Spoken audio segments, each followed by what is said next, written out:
Nate Eaton here at CrimeCon. We're behind the scenes talking with Mike Patty. Mike, tell me why you're here at CrimeCon this year. I am here because my granddaughter was murdered back in 2017, February 13th. And it's really about awareness and keeping the pressure on this case out there. It's been 5 years, over 5 years now.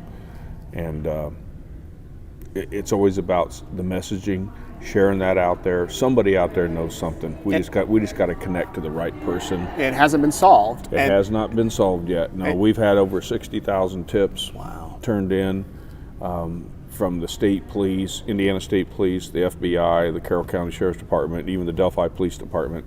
Has been a collaborative effort on that investigative team working through all these tips. But until they tell me that they made an arrest, the guy's still out there, obviously, and I'm going to keep working at it, keep spreading the message. And the case, for those people that aren't familiar with it, it's often called the Delphi murders. But give a little bit of background, maybe just as far as what the horrible things that happened with your granddaughter.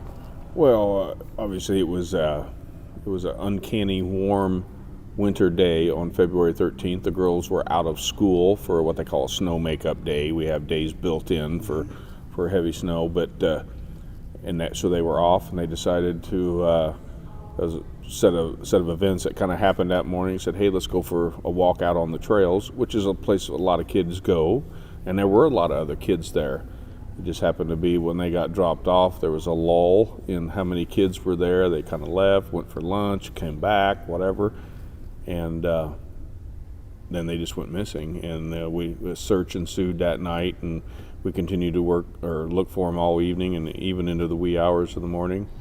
And then we picked it back up at daybreak and found them about noon the next day. It was her and her friend. Her and her friend, that's correct. 13 years old? Abby was 13 and Libby was 14. 14. Libby just turned 14. How do you as a grandfather, as a family member, function day to day, especially in those early days? And has it gotten any easier? Yes. I mean, I hate to say it that it's gotten easier. I don't know if easier is the right word, but we learn to live with it, because we do have other family, right? I mean, we have other grandkids, we have children, but the majority of our time has been spent pursuing this suspect and finding, and avenging our granddaughter's death. And do you think it will be solved? Absolutely. Yeah. I don't give up easy. Sure. It's been 5 years. We come to all these crime cons. I do about every interview. Somebody calls me, somebody asks me to do an interview. Yeah.